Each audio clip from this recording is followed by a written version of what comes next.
I'm Nathan Simmons, and JT Dustin, unmake me and save me from the hell of podcasting. I can't top that. How am I supposed to top that? There you go. Oh, my poor kids. Can I peek behind the curtain? We asked our kid to be quiet next door while I do that. And like, she's going to be like, I can't even live and he gets to do this.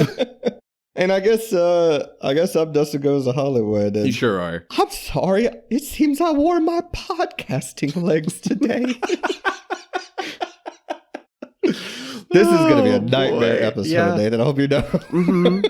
This is going to be bad. But what's not bad is the Silver Linings playlist, which is what the show is. Oh, hey, yeah. And we're a podcast that tries to find the silver lining in doing the devil's work. That's right. Mm-hmm. I'm a fool to do the devil's work. Oh, yeah. And I guess if you've never listened to the show, I'm sorry. Yeah. I guess it's the first thing I would say. But I'm sorry. We're a show that is very grating to the ears, if I had to pick one thing to describe it. But no, we are a show that watches movies such as Longlegs, and we try to find a silver lining at the end of the movie, because not every movie can wrap up with a nice little bow on the end of things. That's and right. Longlegs does not. So we're going to try and find a silver lining for you. Much like the silver of the ball inside the doll's head. We're going to try and find one. Silver ball. Silver ball. It's like the Phantasm ball, but without the cool spikes on it. That's right. And way more questions somehow. Somehow. So yeah, Longlegs. Nathan, this is your pick in this episode. Coming out on the 13th.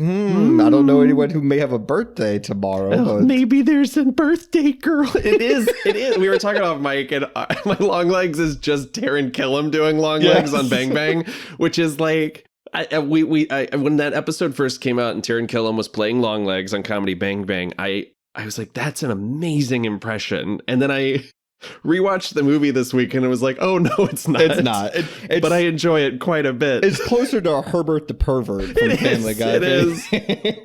But yeah, Longlegs, this was your pick. I guess I don't really need to know why, but if you want to expound on it, because I mean, this was a very much talked about movie of 2024. Yeah, and I think that's part of it, is like it's a movie that I think everyone who's seen it has very strong opinions on one way or the other. It's a movie that I usually, as someone who is involved in entertainment journalism, I try to sort of distance myself from the kind of like, this movie is going to make you shit blood out of your ass and die and go to hell, like that kind of hype. But like there was something about the marketing for this movie that really captured my imagination. One, I've talked about on the show before in our Mandy episode, I'm a huge Nicolas Cage fan. And not in an ironic way. I think he is genuinely one of our great actors because he never does anything halfway. That man, even when he's in direct-to-video Drek, he has never sleptwalked through a performance in his life. And never does the same thing twice. Oh, absolutely. I mean, he's the guy who like is contacted to do Willy's Wonderland, a sort of Five Nights at Freddy's knockoff, and is like, what if my character doesn't talk? Yeah. Yeah. And they're like, sure, if you'll do the movie, we'll rewrite it around you.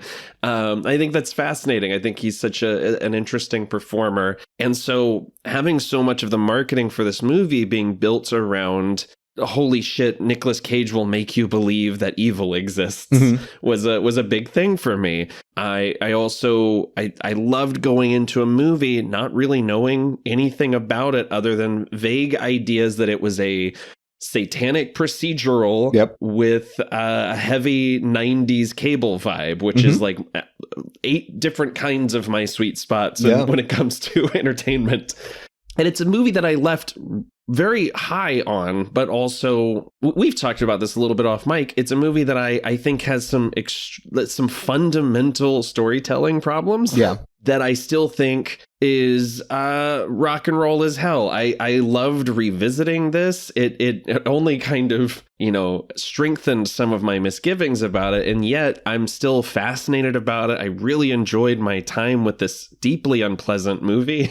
And I just really want to talk about it with you guys because I think like some of our favorite movies we've talked about on this show, it is deeply upsetting and scary in some points, but also very funny, and I think purposefully so. Okay. Yeah, that's my long rambling explanation of why Longlegs. That was your Longlegs rambling on Longlegs. That's right. I saw some people kind of try to lump this performance from Nick Cage in as like his quote unquote like typical goofy stuff. And I fundamentally disagree. And I don't even say that with like a hint of irony or doing a bit. I think this performance is immaculate. I don't think he is giving up the ghost in any moment of it. Even when he's doing the mommy, daddy, I don't find that funny. I find it very unsettling and creepy. Well, it's telling that in the moments before that happens, he looks like a blank slate. Yes. And then it's like something is channeled through him. Yeah. I mean, this is that shamanic style of acting that he always talks about, right? Like he's bringing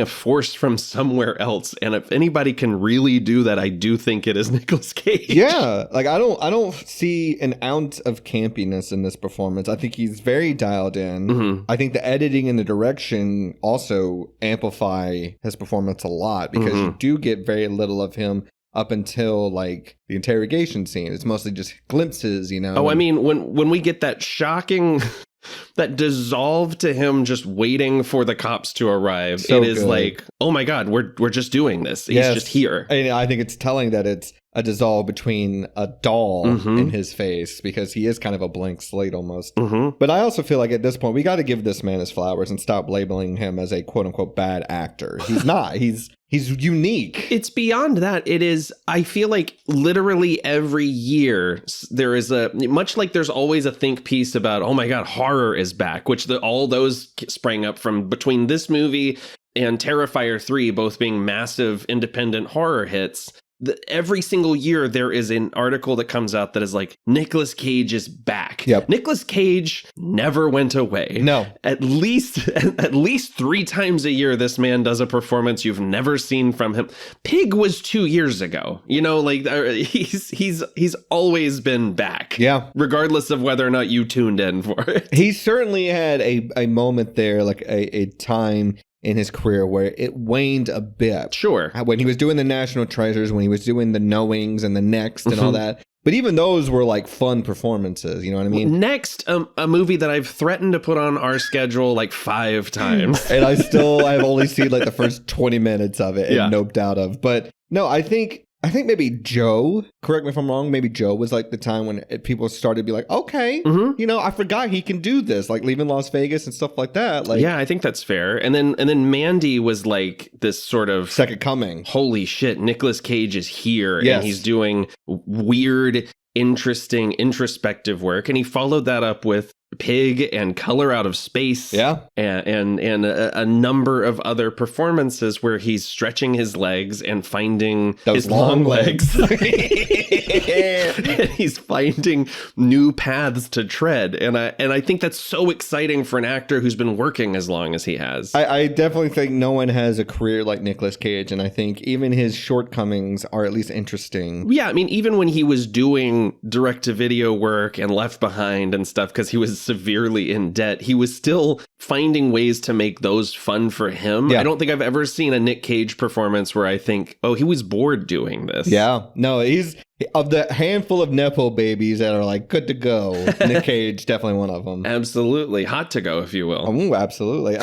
So we also should say that we're doing this movie now because Osgood Perkins, the director of this movie, has a new movie coming out next month on the 21st, an adaptation of Stephen King's The Monkey. So I feel like this is like prime time to be talking about his last movie. Yeah. And I feel like for his first feature-length film, if I'm not mistaken, this is Osgood's first, right? No, he had The Black Coat's Daughter before right. This. Oh, shit. Yeah, you're right. I completely forgot about that. And he had I Am the Pretty Thing That Lives in the House. No, yep. So that was my next question, was like, what are our feelings on Osgood Perkins' output? Because I have a lot of the same issues with The Black Coat's Daughter, where I think it kind of stumbles in its third act and isn't necessarily as clever as it thinks it is. Yeah. I Am the Pretty Thing That Lives in the House is vibes on vibes on vibes.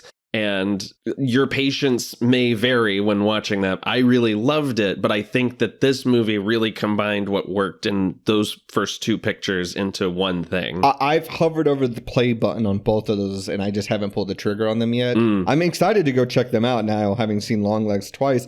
Longlegs is a movie that I think has a very good hand in terms of the direction when it comes to the vibes. Yes. I think the story is its weakest element by far. Yes. But it's also, like, even though it's the weakest element, I also enjoy it. Yeah, like, I agree. When the turn happens, and we'll talk about when we get there, but when it happens, I still don't know after the second watch, like, do I like this as much as I like the first half of the movie or whatever? Right. And I think I come away with being like, I like it just less. Like, I think the first half of the movie is Silence of the Lambs, but like updated. You know what I mean? And I fuck with that heavy. My argument is the first half of the movie is Twin Peaks season 1. The second half of the movie is Twin Peaks season 2,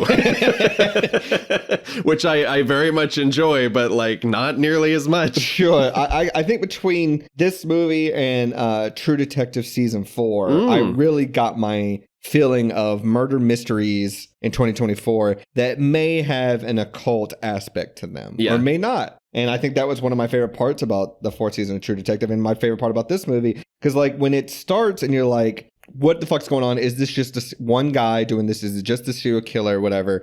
And then when the turn happens, you're like, oh no, we're fully stepping into supernatural territory. I'm like, okay, I would have liked it to have just been a continuation of what I was watching, but I'm okay with this turn. I don't love it, but it is interesting because that first half is everything I love about 90s cable dramas, right? Like, and also 90s like procedural films. It does, however, star the worst cops in the history of movies. Like they're pretty bad at their job. I mean, to be fair, Longlegs does deliver some clues that they haven't had before. Yeah. But the reveal that the cipher is just a substitution cipher is it's pretty frustrating. Especially as someone who is currently watching season 2 of Silo. Oh, sure. Where a cipher is a huge element of it. And it's like a cipher within a cipher within a cipher. Right. It was funny to watch it just be like a one-to-one thing. Well, it almost feels like at some point Longlegs is just like, okay, you guys are taking too long.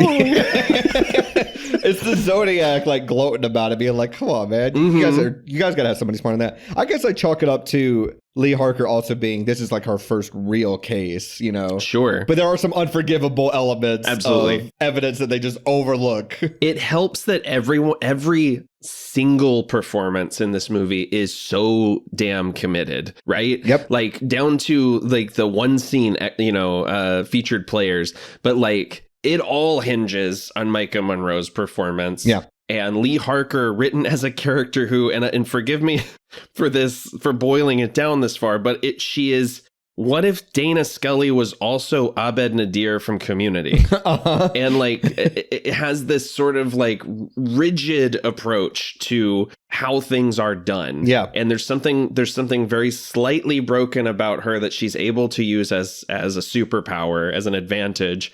It's just a fascinating character, an incredible performance that at first glance may appear like she's not doing very much, but she is. She's doing so much in every moment. And to the point where you're like, there's a moment we were watching the movie and Ashley kept talking about Lee's decisions and not like the actor's decisions. You know, she's like, Lee is trying to pretend that she's not out of breath, or not scared when, in the chase scenes. And I don't know. It's such an incredible performance. There's certainly some elements to her character I want to break open even further. But JT, first time watch, or have you seen this already? Yeah, this is my second time. I saw it in theaters and carrying off of what you guys were saying about the second half, and I think in how much we love Nicolas Cage, I think that's what, once he exited the movie. Yeah. And I feel like that was what how much we love him. It's like a blessing and a curse for having Nicolas Cage attached to this. Oh yeah. And then having a character leave like that, it was like I've seen that as like detractors of this movie just very disappointed in him checking out when he does. But is it like a situation where it's like we like it less because Nicolas Cage left, or is it the supernatural element to it? Sure. Well, it's probably a little column A, little column B, but can I tell you my theory? For those who don't know, Osgood Perkins is the son of Anthony Perkins, who who is most famous probably for playing Norman Bates in the Psycho franchise. And we're going to talk more about that in a little bit. But I think he's playing kind of a little bit of homage to Marion Crane in Psycho, where that's your main character and then she's killed off halfway through the movie. Okay. You know what I mean? Absolutely. But we're going to really break open that in a little bit when we talk about the themes of the movie and everything. But before we do that, I guess if you need a refresher, or maybe you somehow were under a rock during the whole Longlegs marketing campaign, don't worry, baby chick. We're going to break it open and tell you right now all about Longlegs with a little info dump. We'll feed you, baby birds. Don't worry. So the year is last year, 2024. As I mentioned, the director is Osgood Perkins. The film stars Mike Ehrmantraut, Nicolas Cage, Blair Underwood, Alicia Witt, and Michelle Choi-Lee. The budget is, quote, under $10 million. I couldn't find an exact number. But it did manage to gross $109 million worldwide. I think Neon's highest grossing film since Parasite. Maybe even overtook Parasite. It's also the highest grossing movie of Osgood Perkins' career. Yes. And it currently sits at an 85% on Rotten Tomatoes. So I thought about a drink of the film, which if you're new to the show, I always try to tie in some kind of drink if I can to the episode of the week. And I thought, obviously, Longlegs, Long Island iced tea. That'd be great. And then I forgot that I had suggested that for Fallen Kingdom, which takes place on an island. So I thought, Nathan, you gave me some ideas of let's do like a birthday themed cocktail because the movie's all about birthdays. Sure. And I went to the store today and I could not find anything that was like birthday cake flavored or whatever that wasn't not even worth the bit, like paying 20 bottles for some drink I'm not going to drink. Right. So what I did do, because this movie is about the devil, it was the devil all about. He's all about fire. Oh my Fireball. God. Hey, baby. I had the tiniest little bottle of Fireball. Listen to this little tiny thing crack open. I don't even think it made a noise. No. I gotta say, though, when I was trying to help you find a drink of the film, don't Google leg-themed drinks because all of the names are gross. There's the sex on legs. There's the leg spreader martini. I kind of gave up on that real quick. How's that Fireball hitting, buddy? It's all right. Yeah. I'm not a huge fan. I like cinnamon, but cinnamon whiskey is a lot. So I was gonna ask... we're a couple days out from Christmas and I'm just straight drinking eggnog out of a mug. How do we feel about eggnog on this podcast? I think we've covered eggnog. Have we? We did. I think we talked about it. Was it the Deadly Games episode? Oh, it was Deadly Games. You're right. Yes. I like it plenty. I need it minuscule amounts. It can't be like a full glass. Okay. We're teetering on milk levels of, Yeah, if you guys wonder why I sound the way I do, it's because I've just gargled eggnog. I'm drinking a thick drink. JT, what about you? Eggnog guy?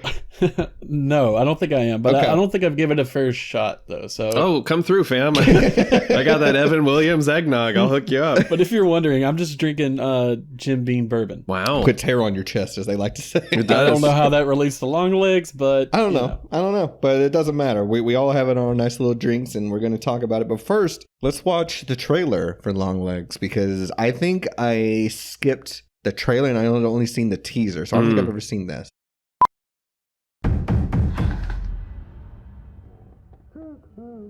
Hello. Is anyone home? Have you heard the good news?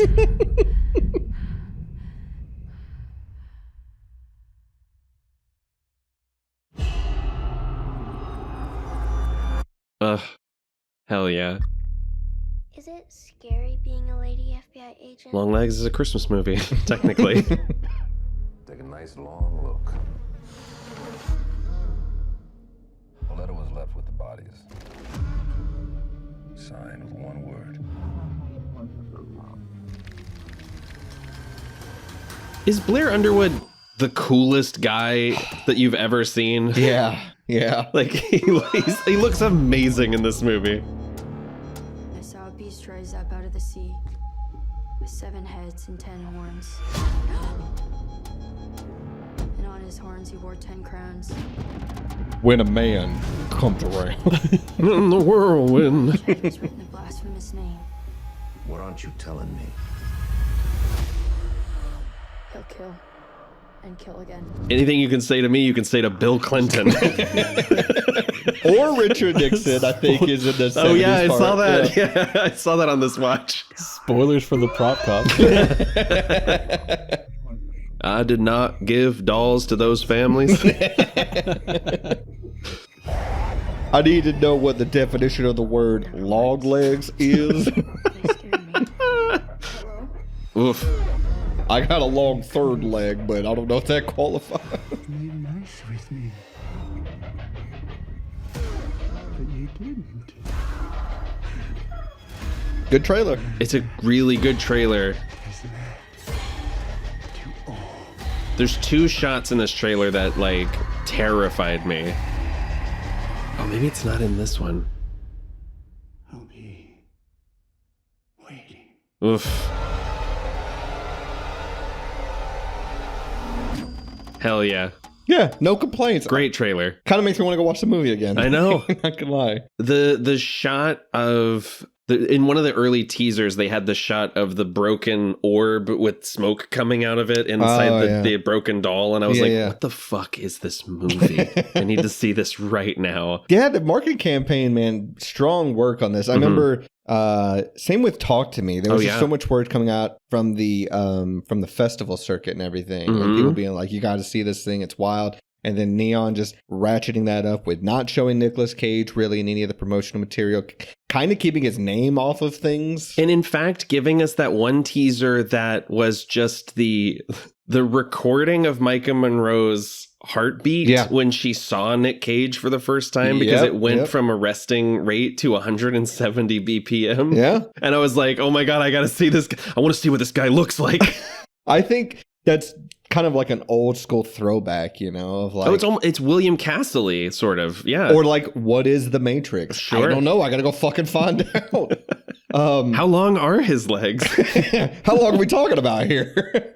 I do remember my favorite bit of the marketing though was they put out a poster, I believe in the opening weekend, maybe it was the second week, but it said #1 movie in America, Longlegs, and then in tiny print on the poster it said behind Minions 3 or whatever the fuck movie. Yeah, that's right. Yeah. I was like, all right, I'm in on this thing for sure. Well, and also like I had like those sort of the Once Upon a Time in Hollywood reaction of seeing shots that I knew from the marketing, like when Lee put her hand over her mouth when she's looking out the window, I literally sat up and like pointed at the screen, like, because that was they did such a good job of setting a mood and a tone and not telling you really what the plot was, other than people are dying and Nicolas Cage has something to do with it. Yeah. Man, I wish we could do Once Upon a Time in Hollywood on this fucking show. God, I would have so much to say. So I guess one thing I wanted to say before we get into the movie proper was I still have a hard time with the ending of this movie. Sure. Not to jump there right away, but I read this IndieWire article where Osgood Perkins was talking about the themes of the movie. And he said that it was mostly about how parents raise their children and they don't want them to grow up too fast, so they lie to them and they keep them sheltered. And I thought that was interesting paired with what we talked about, which was that he is Anthony Perkins' son. Yeah. And for those who don't know, Anthony Perkins was married, but was closeted and kind of had that marriage. Maybe it was something like a Maestro situation where it was kind of out of like appearance's sake or whatever. Oh, but it absolutely was. I mean, he was a matinee idol. I mean, when Anthony Perkins' career started, everyone was like, well, this is the most beautiful man we've ever seen. And he's crazy talented. And it's easy to forget. I rewatched Psycho recently. It's so easy to forget that is one of the most chilling and layered performances of any villain put to film. It still holds up to this day. That shot of him as his mother. Oh yeah, when you finally see it. It's still terrifying. It gets me every time. It makes my fucking skin crawl. And the conversation, you know, when he brings Janet Leigh the ham sandwich and they're just talking about his relationship with his mother, it is a masterclass. Yeah. That whole sequence is incredible.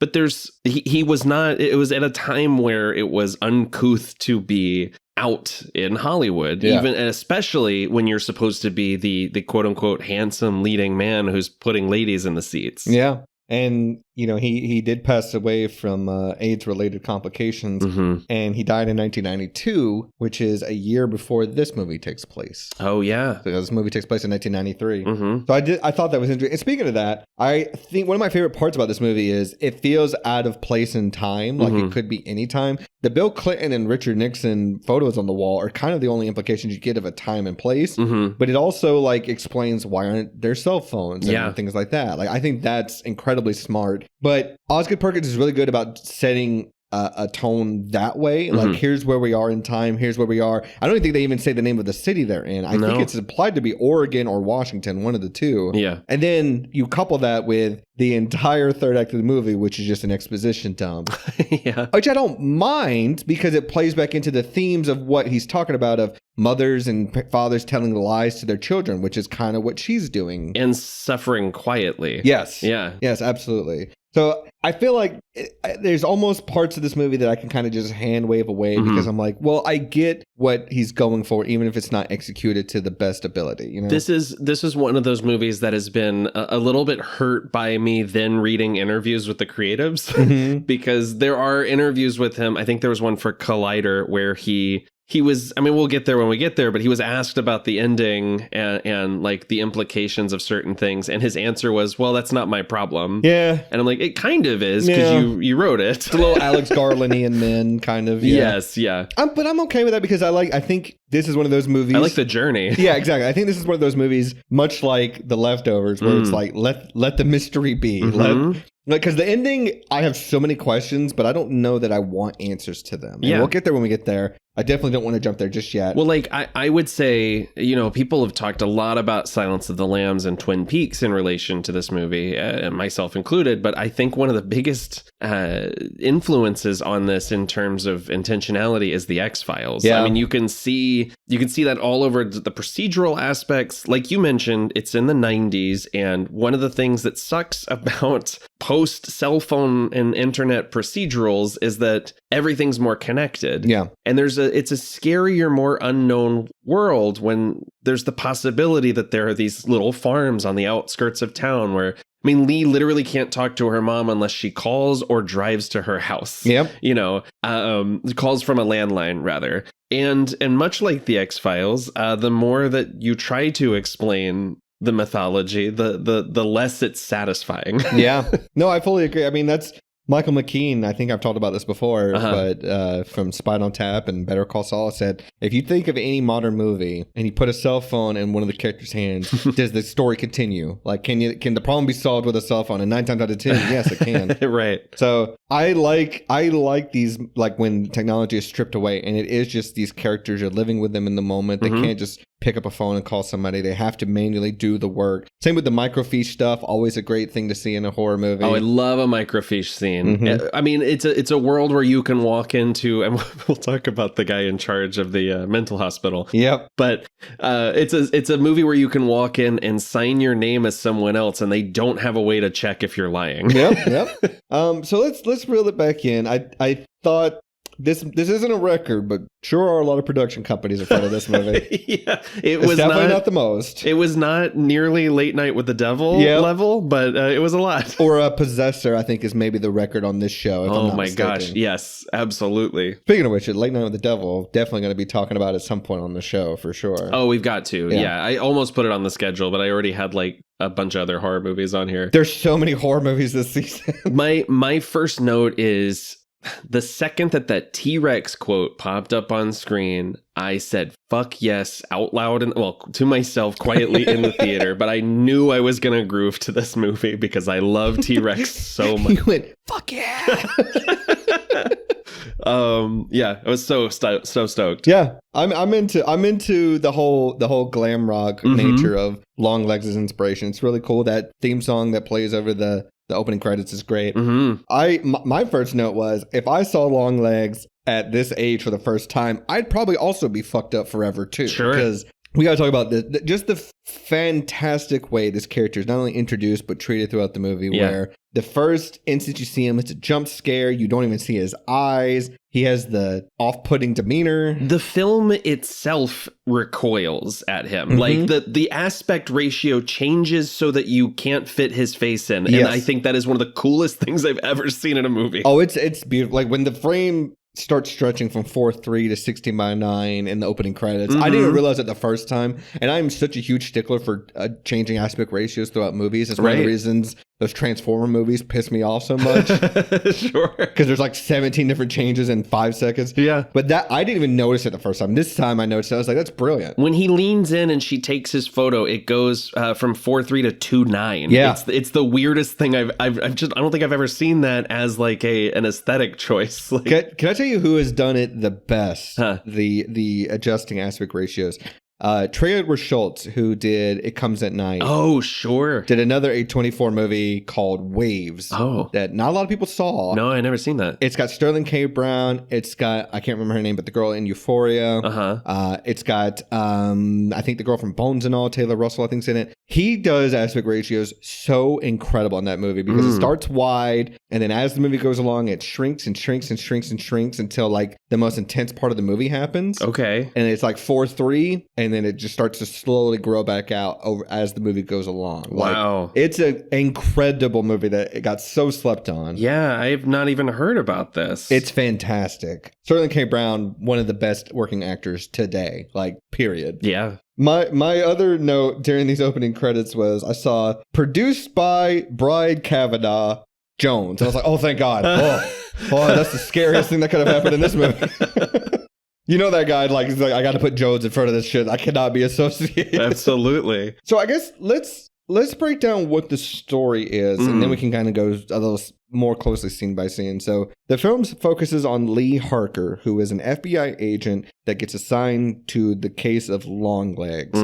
So Longlegs is a person that the FBI is seeking out. They constantly leave notes at crime scenes, but specifically crime scenes where the patriarch of a family kills themselves as well as their kids and their partner. And all of the victims' families had a daughter who was about to turn 9 on the 14th of any given month. So I know it's a lot of information, but basically that's all you need to know. Somehow, Longlegs is enticing these people to commit murders without ever stepping foot in the house. Which I love, a locked room mystery. Yes. That immediately hooked me too. There's no signs of forced entry. The only way that they know anyone named Longlegs is somehow associated with these crimes is he leaves behind a ciphered letter at every crime scene. He's been doing this for 30 years. He's killed 10 families, 10 separate houses. I guess he works a little slow. But yeah, she gets assigned to this case. Takes a long time to make my dolls. There's someone else that is an impression of, and it's not just Herbert the pervert. Right. It is someone else, and I'm gonna figure it out by the end of this episode because it's so close to someone else. It's the guy. There was a character on Super Ego that was obsessed with Spider-Man 2. It's just like, you look like Dr. Doctopus. I'm thinking of someone else. I can't think of who, but I'll figure it out. Okay. So yeah, Lee is also potentially on the spectrum, maybe.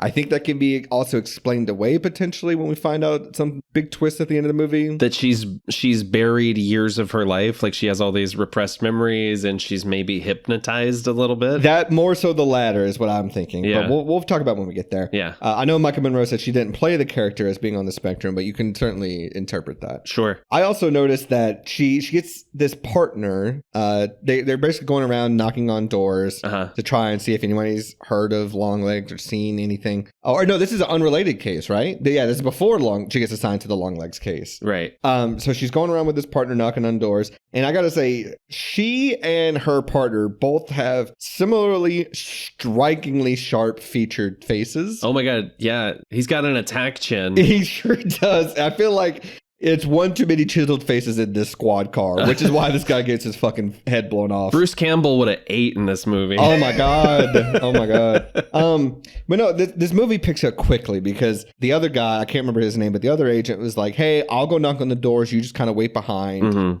He goes and knocks on the door. He comes back and with nothing. And Lee says it's this house and points to another house. She says he's in there, whoever this guy is that they're looking for that's unrelated to the Longlegs thing. Right. And he goes, well, how do you know that? She goes, it's just a hunch. We should call it in. He says, I can't just call it in on a hunch. We're freshly FBI agents. Like, they're not going to take us seriously. I'll just go knock on the door. He goes and knocks on the door and gets blasted in the face immediately. Like, this movie picks up quickly. I know. That's how I felt.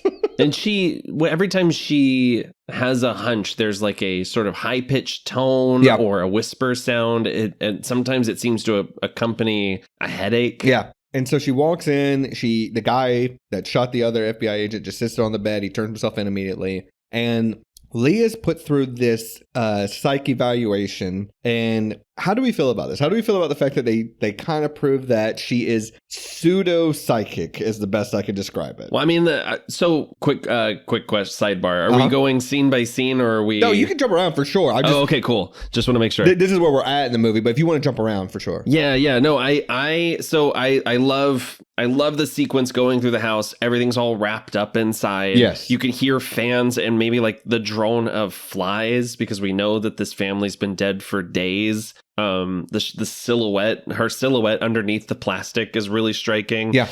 And I had a moment here where when she comes into the room with the gun drawn, she's got her partner's blood on her face, realizing that was in the original teaser and that most of the footage that I'd seen already had already been expended in the movie. I was thrilled of just like, what the hell is this movie going to be? Mm-hmm. I like the psychic test. I like that there's not really an explanation for how it works. It did remind me of Officer K going in for his debriefing in Blade Runner 2049. Mm-hmm. And I like the implication, watching it back and seeing the slides pause when she says legs or mother and father, like those sort of word association bits.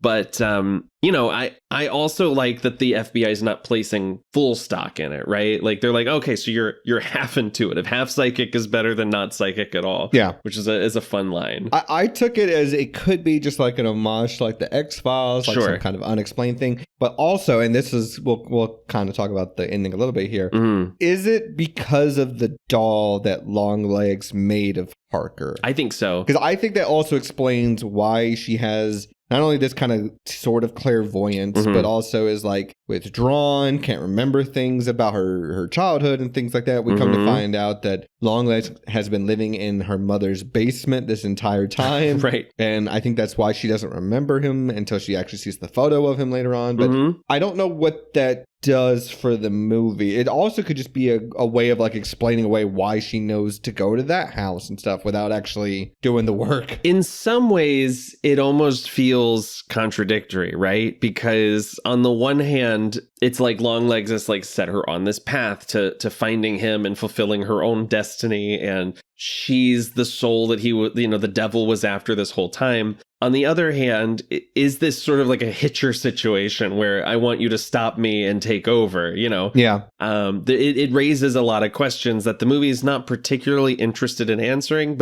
And I think this is going to be a recurring thing through this episode. I'm fine with the fact that the movie doesn't really care about those questions. Yes. It's an interesting addition to the movie. I just feel like, why do you spend this whole scene on it? Sure. If it doesn't really play into anything. Yeah, because there's moments where it seems like Blair Underwood as Agent Carter, he's taking a lot on faith. Yeah. And a lot of that faith seems to be built around, I can't catch this thing, but you have a superpower, so I'm just going to follow your lead. Yeah. But he also, the second they have Longlegs in custody, is just like, you don't know what the fuck you're talking about. Shut up. Yeah. I will also say, I love that the psychic test ends with that shot and the movie does this a lot where we get these great match cuts. It ends with her back to the camera, and then the next shot is the car in the same spot where she, like the exact same spot where she was in the previous shot. Yeah.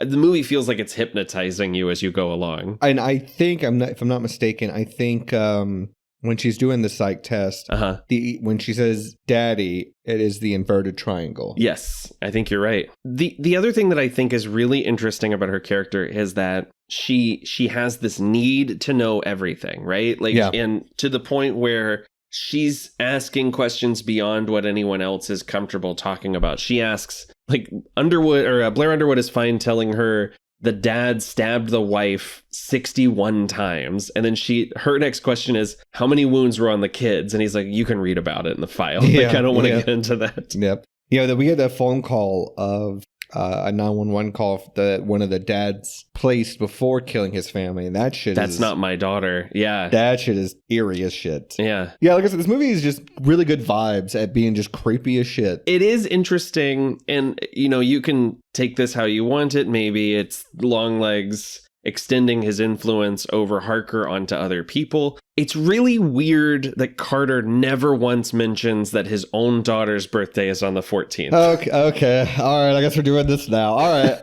So yeah, I wrote that down too, and I think that's also a big problem that a lot of people have with this movie. Not only that his daughter has a birthday coming up on the 14th, but no one seems to really put two and two together that Harker does too. Harker does as well. And I feel like the biggest thing that bothers me is less that he doesn't mention that his daughter's birthday is coming up, but it's all if Longlegs' MO is to kill families whose daughters have birthdays that fall on the 14th when they're about to turn 9, and he's been doing this for 30 years, why would you not have those families in protective custody, or at the very least put together a database? Yeah, have a cop outside their house or something, warn them. But it does seem like we're meant to think that that's what he's thinking about, because there are multiple times he gets less patient as the movie goes on, and then finally is just like, we almost had him, he breaks. And that's well before we even see him just turn into a serial killer himself. Yeah. But it's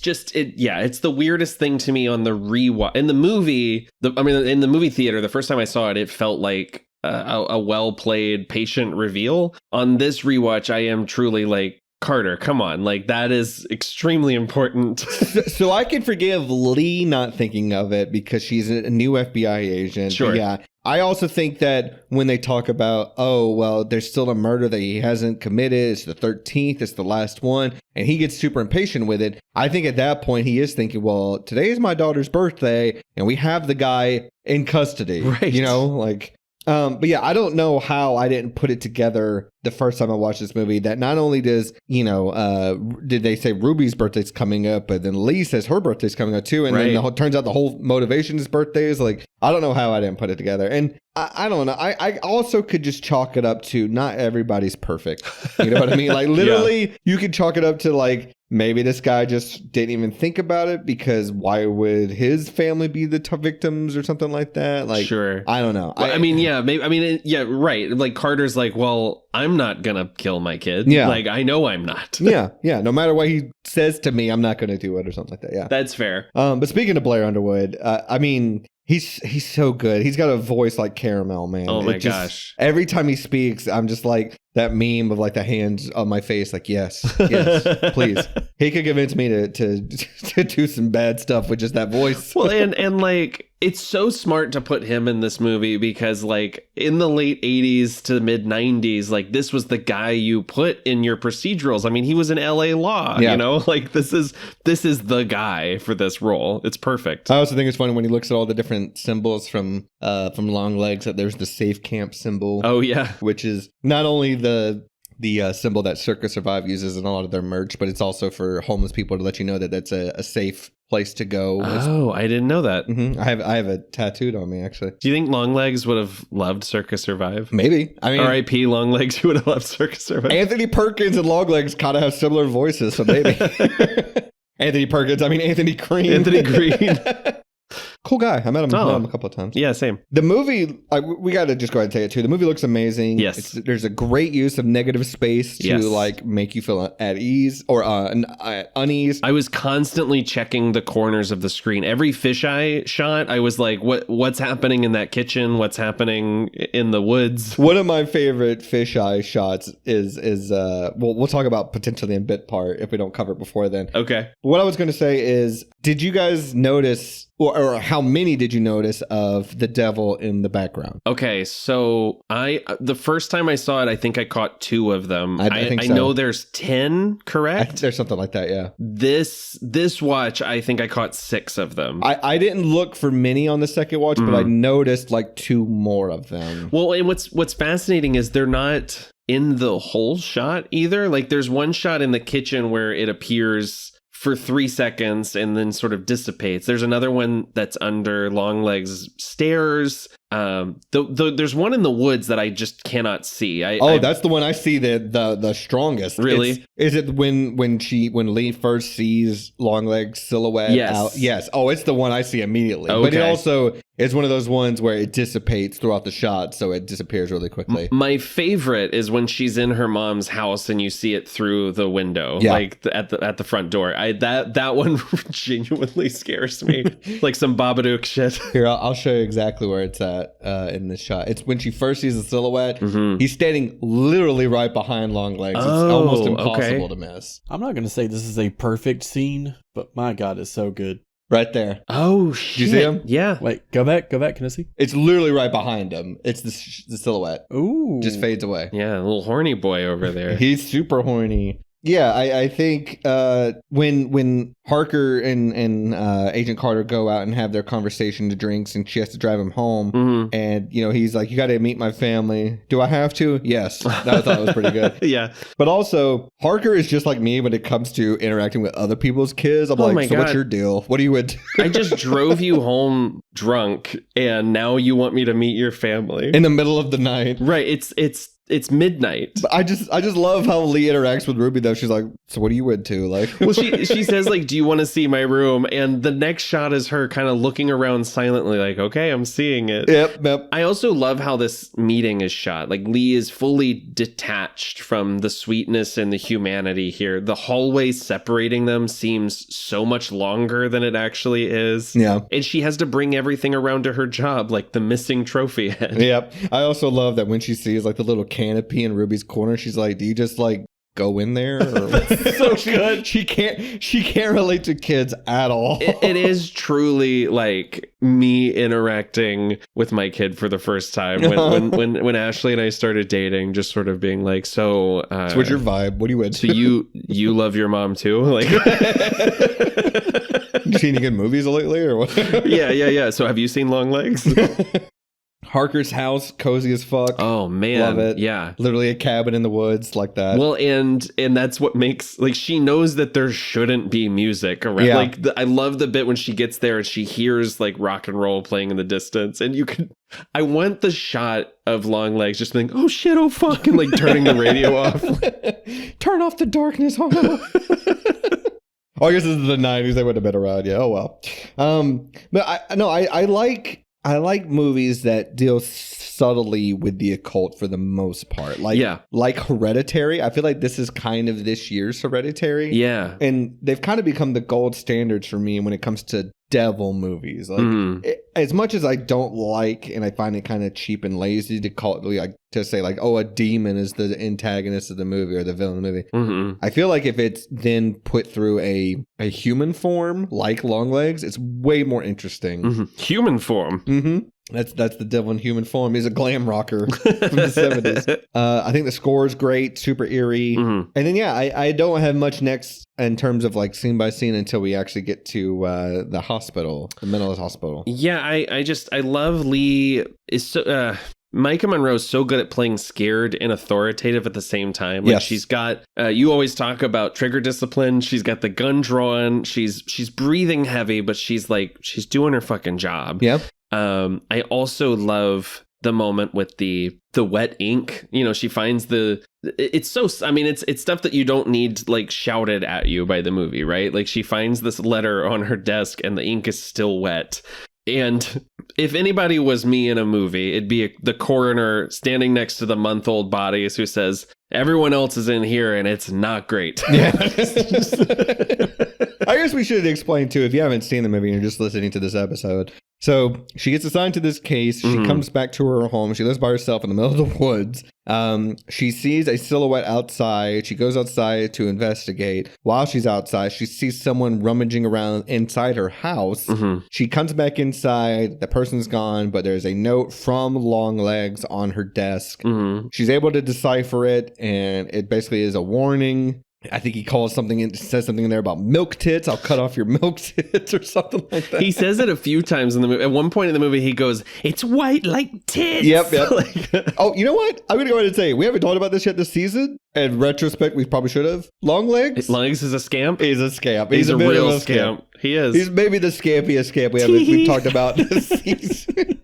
He's a little guy. His whole energy is like, come find me for all the little giggles. He's like a Smiling Friends character. Like he's just in the background just doing shit, you know what I mean? I have to ask, so she's in the hospital and every time Lee calls her mom, the first time I watched this movie, until we saw Alicia Witt, I was prepared for the movie to reveal that mom wasn't real or had been dead for years. Yeah, that would have been good. Because they have the same conversation each time. Lee has to like wait for her mom to pick up the phone. Mom never calls her. Yeah. You know, there's all these little bits here where there was just such a separation there that I was waiting for that to be the twist, and I'm really glad it wasn't something that obvious. Yeah. No, I guess we should explain too. So we find out through the investigation in Longlegs that one of the families that he convinced to kill themselves had a daughter that wasn't home that day. And when she came home, her family was dead, and she was put into a psychiatric hospital. And it turns out that she was catatonic for all of these years, not saying anything. And then suddenly she started talking up a storm. Right. So they go to this hospital. Right before this is when they find the doll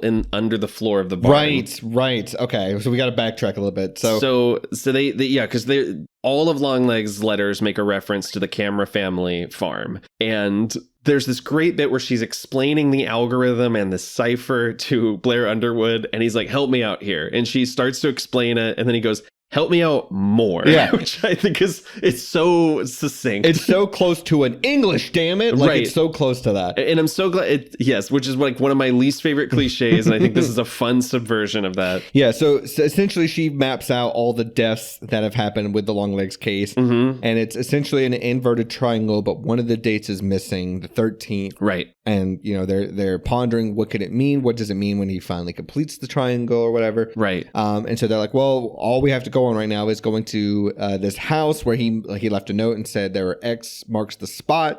They go there, they find the X's, they dig up what turns out to be a doll. And I love, again, they don't really explain it, but there's a cross in the floor. Yeah. And that could be Longlegs being a funny little scamp. And because, you know, from a certain point of view, it looks like an X. It sure does. And yeah, they find this doll in the floor. This is when I said what out loud in the theater. Yep. And my next note is, this medical examiner is a fucking freak. He's a horny little guy. He sure is. He's so weird. He's like, it's so fucking beautiful. I found this little bean inside its head, so I'm calling it the brain. It was calling my ex-wife was calling him my name, and I thought it was the doll. Over and over again. Yeah. No, I think this is where most people who, when they see the movie for the first time, they're either on board or they're not. I was so on board. I was hesitant. I was like 1 foot over the ledge. I was like, I don't know about bringing dolls into this, but I know James Wan was probably popping a boner under his desk watching this. But so yeah, there's a doll at the crime scene that they find. They bring it back to this forensic detective. He's basically a doll coroner. He opens it up and he says, it should have been Duncan from Duncan's Toy Chest. He says, it's a handmade doll, beautifully handmade, I might add. Yeah. And then you could hear a thwack under the table. Yeah. Jesus. And he says, there was a metal sphere inside the head of the doll. Yeah. But there's nothing inside the sphere as far as I can tell. Well, I love that they're like, well, then fine, let's crack this fucking thing open. And he's like, no, there's no point opening it because there's nothing in there. And it feels like that's like a weird protective hypnosis there. It's really interesting. It's manipulation for sure. And so that's when they decide to go interview the camera girl that wasn't there the day the murder happened. And we get... Go ahead. I know what you're going to talk about. This is my favorite character in the movie. Of course it is. Of course.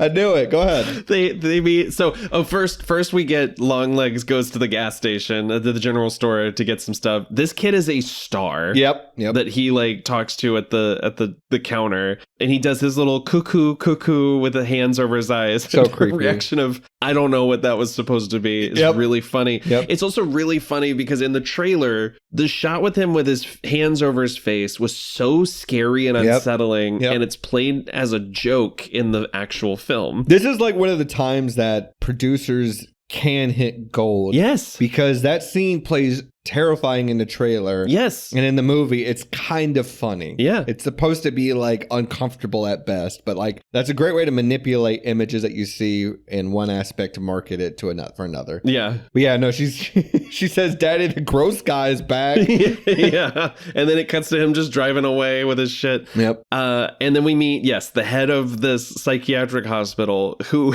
is just like, I knew you were going to love this guy. I knew This guy is, well, first, he is from a different movie. He is. And it felt like, I mean, we should mention Oz Perkins, formerly known more as an actor, was in Legally Blonde. Yep. This feels like a character from Legally Blonde. Sure does. And he is just like, it's the craziest thing. I was not here when she was delivered to the hospital. She woke up the other day. She's been talking a lot. And you know what? The person who visited her signed in, and they see whoever visited her, presumably Longlegs, signed in as Lee Harker. Mm-hmm. And they ask, does the guard check IDs? And he says, it sounds like a good idea, but no, we do not require that. Yep. I left my body. I thought that was the funny, like, I don't know if it's because this movie has such a specific hold on tone, but something about that scene made me laugh so hard and not feel like it was out of place. I don't know why. Well, he's definitely doing like a very fey theatrical performance. Sure. And it does feel out of place with the rest of the movie.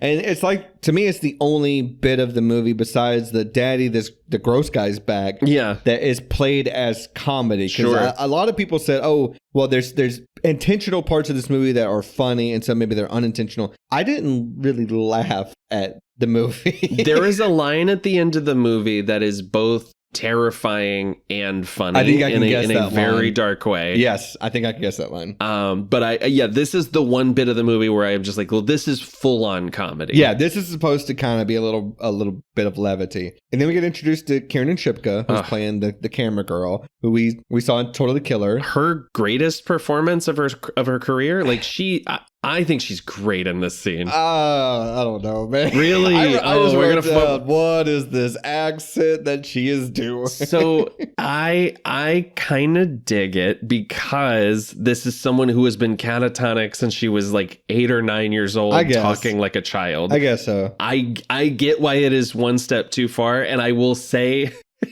part of this is probably because I've been doing a Twin Peaks rewatch, and this feels like a character that absolutely would have been in that show. JT, where do you fall on Kiernan Shipka in this scene? I think it makes a lot of sense what Nathan was saying. She's been catatonic since she was young, and she's doing this whole like looking through people, just like how Lee is, how her mom is, and all this stuff. So there's definitely no. The dialogue is ridiculous. That's what I mean. Well, I'm just happy as peaches. I think it's the somewheres, and it's the but I do like that we get a reprisal of that later on in the interrogation. Like Cage starts talking like her, which I think is kind of interesting. It just makes me think, like, what if Michael Myers, when he finally got out, this is how he talked? Oh my god, he was catatonic since he was 6 or whatever. Yeah. I'll make you jump out of that window. I surely do. I surely will. Dr. Loomis, I flew up. No, I get I totally get it if this doesn't work for you, but Whittawee.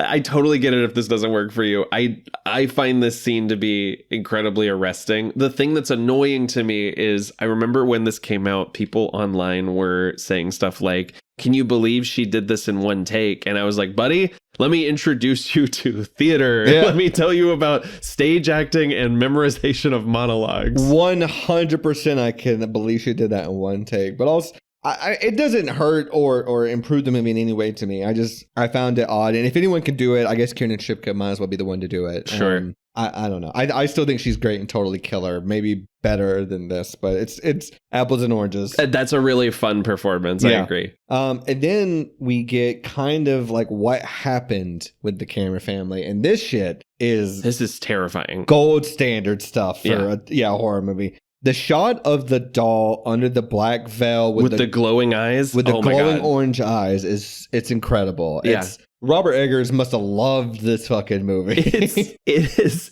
I remember seeing that in one of the trailers and just being like, this is what evil looks like on screen. Like, I don't know how else to describe it. It's like when The Exorcist came out, and like, this is what, if you could put evil incarnate onto film, it looks like that shot of the doll under the veil. Yeah. And the fact that you can't even tell it's a doll in the marketing or anything, and the only way you know is by watching the actual movie, you know what I mean? Well, and it's also, it's so funny to rewatch this.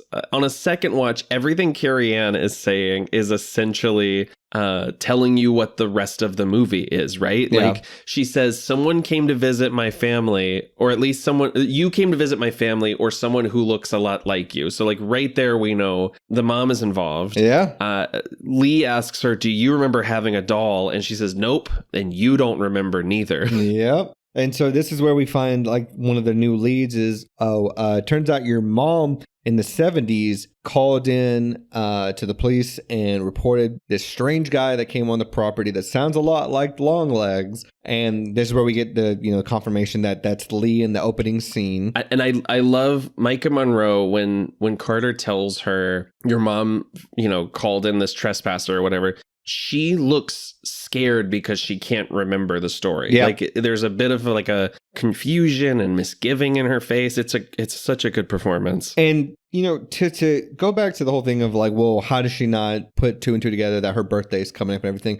I genuinely think that based on her performance that Mike Monroe does, Lee Harker feels like the type of character that would forget about their own birthday. Oh, yeah. They doesn't even think about it. Absolutely. She's too busy correcting you if you don't put if you put a plural in Revelation. Honestly, a bit of a revelation for me. I love that line. Many times as I never thought about that. I never even knew that there was only there's no S on the end of the book of Revelation. Mm-hmm. So I thought it was a nice I like a movie that teaches me things. You know what I mean? Sure. And then she says, I'll go talk to my mom, find out what happened. So this is where we get introduced to Harker's mom, played by Alicia Witt. Oh my God. I think on a rewatch, you can read her performance in two ways, which is why I think it's brilliant. Because you can write her off as just this overly medicated older woman that's losing it and gone senile, basically. But when you know the rest of her character's story, it works on a different level. Yes. Because the whole movie, she's talking to Mike Monroe on the phone saying, oh, did you do your prayers? Did you do your prayers today? She goes, yeah, I did. And then when she goes to visit her mom and Alicia would ask her, have you been doing your prayers? She goes, Mom, I've never done my prayers, not once. She goes, prayers don't help anything. Alicia Witt laughs maniacally and says, prayers don't do a damn thing anyway. You're right. And I thought that was brilliant because she knows that Lee is under the trance of the doll, that Longlegs. And Lee is also only alive because of the things she's doing. Yes. And not any prayers that she said. Yeah. The double meaning is savory. Like, it's the best part of the movie that's written for me. And when she says, do you remember my 9th birthday? Alicia Witt clenches her eyes in a way that could be read as she's really struggling to remember, or, oh no, I knew this day would come. Yep. It's an unbelievable performance. And again, to bring it back to Twin Peaks, the reason she was cast in this film was because she has an unbelievably good scene in Twin Peaks: The Return, and Oz Perkins was just saw that and was like, well, as soon as she's going in whatever the next thing is that I do. Yep.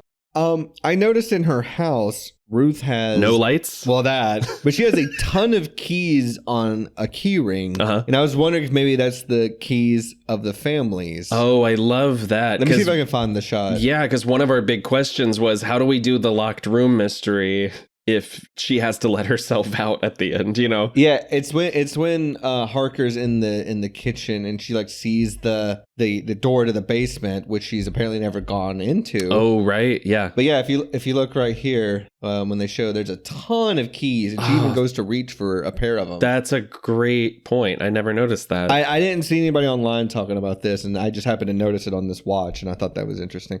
But that would explain why she's able to get into the house after the murders. It also seems that like they just never really invested in lights, right? Like, there's one in the bathroom, but in the flashbacks and in present day, it is the darkest house I've ever seen. Single mom. That's right. Gotta keep that light bill down, man. This is who Reba was singing about, right? Yes, of course. Ruth. It's technically 2 jobs. This is where we get the doll head. She loves her kids and never stops. This is where we get the dissolve of the doll head that Longlegs made into. Oh yeah, here you can see. Look. You can see all the different keys. Oh yeah. This is where we get the dissolve of the doll head that Longlegs has made into his own face, and I think it's brilliant. It's because this is our first time actually getting to see Longlegs for real. Right. In the day, in the light.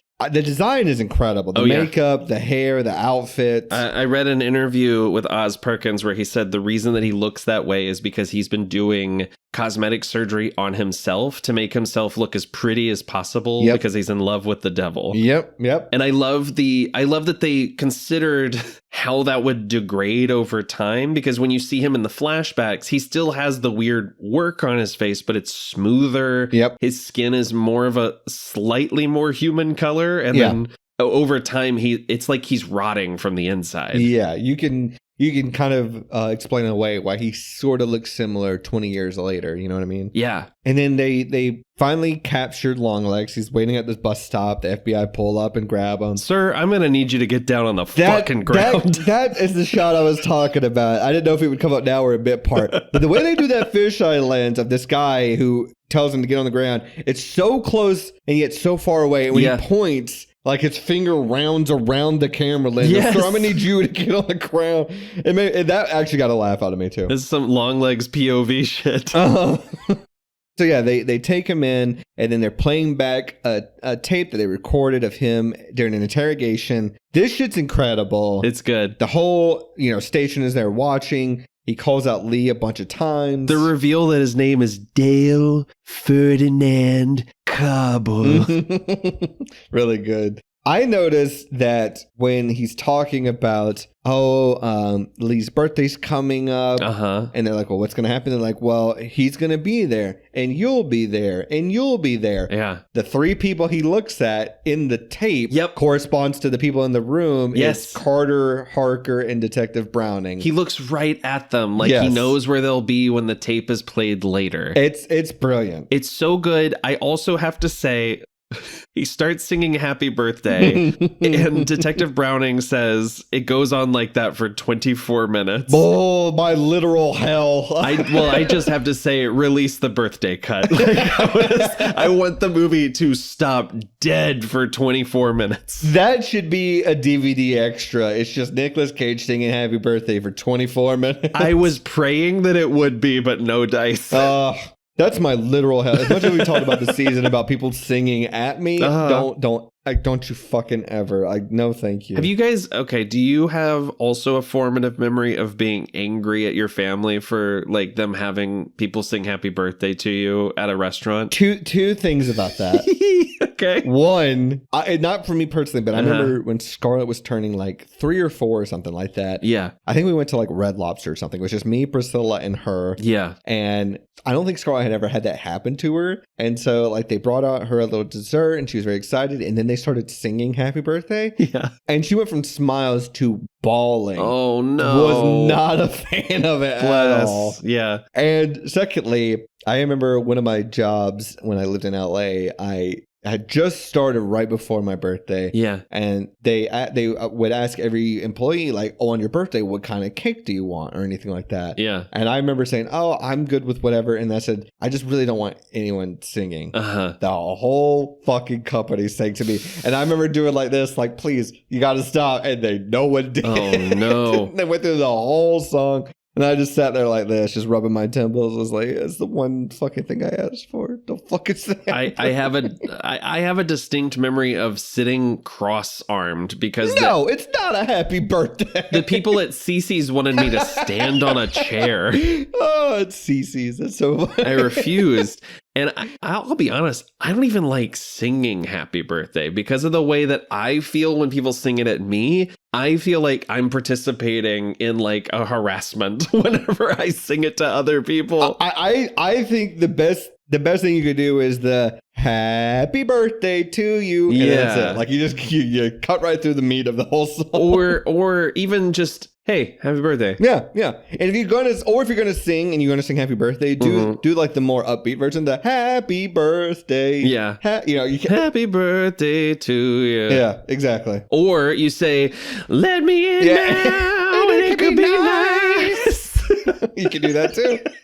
Happy birthday. I'd like that Lee asked Detective Browning, where is he? Talking about Longlegs. Yeah. She says, he's downstairs right under your feet. Right under your feet. Yeah. Which I thought was a very specific way of describing where Longlegs is. And yeah, it also to me seems like, speaking of shoddy detective work, letting Lee talk to Longlegs alone. Oh, sure. Seems like a bad idea, especially when you've already caught the guy, you know what I mean? And he's asking to see you. Like, there's nothing to gain at this point other than she tells them, like, I think he has an accomplice, so I need to figure out who that is. And if you're gonna let her talk to him, wait until the next day when we're out of this triangle completing the date thing. But you can talk to her tomorrow. Right. You know? I love this interrogation scene. It's one of the best scenes in the movie, for sure. I love how he has this genuine look of nostalgia on his face. When she comes in, he's so happy to see her. He remembers how old she was when she became a cop. Like, he sounds like a proud father. Yeah.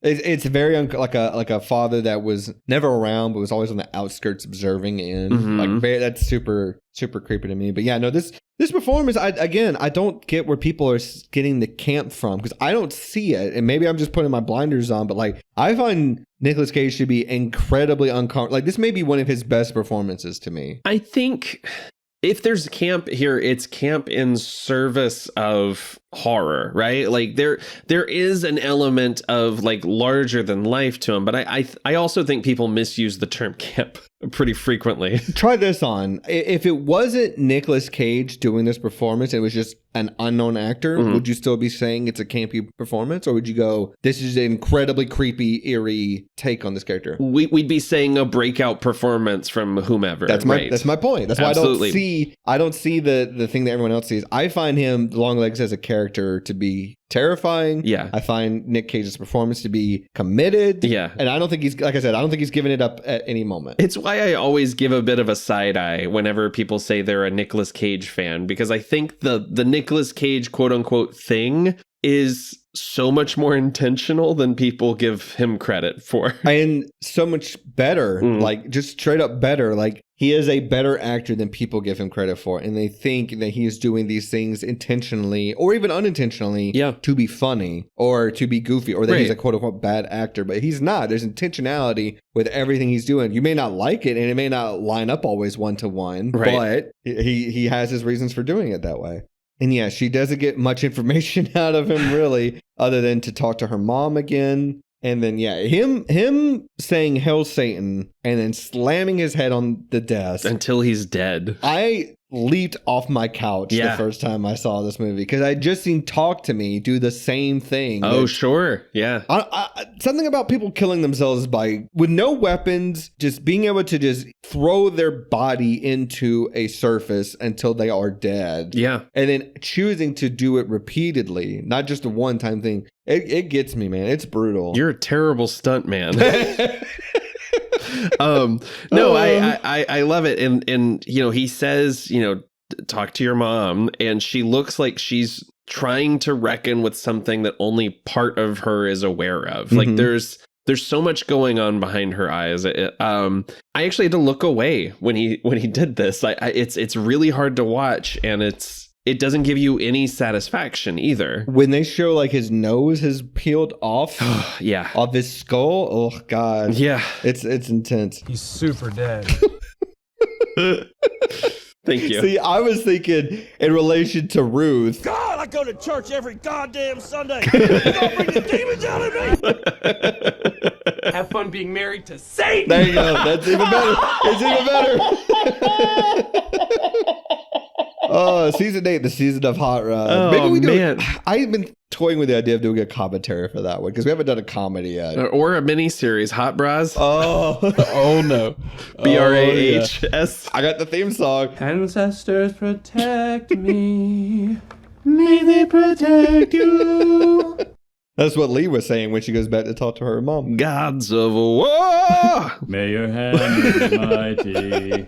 Good. This show is just now a Hot Rod clip show. That's Yep. all. Good.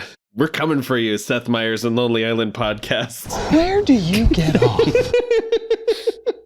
Okay. I also noticed. You need to save Where Do You Get Off for an upcoming episode. Yep. Our Valentine's episode. Yep.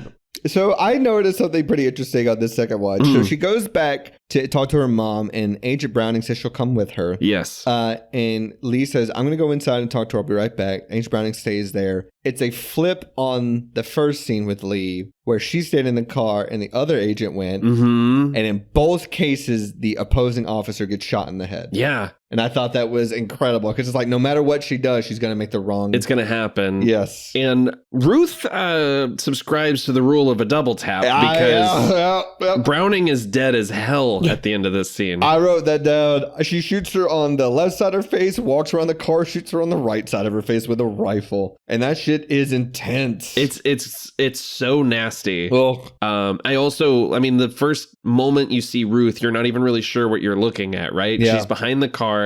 She's wearing the green habit, and she looks like she's a part of the scenery almost. Like Browning barely registers that something is amiss before it happens. I also wrote that Ruth has been watching The Price is Right on a day off, like a real one. Oh yeah. What did I just watch the other day where someone's watching I think it might be Home Alone 2 where he's watching Price is Right or something like that. That's the Hollywood ding dang dong. There you go. That's what I call my dude. Anyway. I call mine Longlegs, weirdly enough. Each his own, apples and oranges. This is where, the movie takes its turn. Yeah. So if you haven't seen it, or if you need a refresher, Ruth blows the shit out of Agent Browning's head off. That's right. And Lee sees it from upstairs. She runs outside. She finds her mom in the backyard, and there is a doll that looks like young Lee from the beginning of the movie. Yeah. Ruth blows the doll's head off, and as she does, simultaneously a black powder mist erupts out of the back of Lee's head. Yeah. And she faints and collapses. I remember thinking, what is this movie now? Yeah. What? I remember doing that. What? And What? Huh? Yeah, I did. I was honk cat for a second there. Yeah. Huh? So help me try to understand this because I may be missing something. I don't know. I think it's super normal. Oh yeah.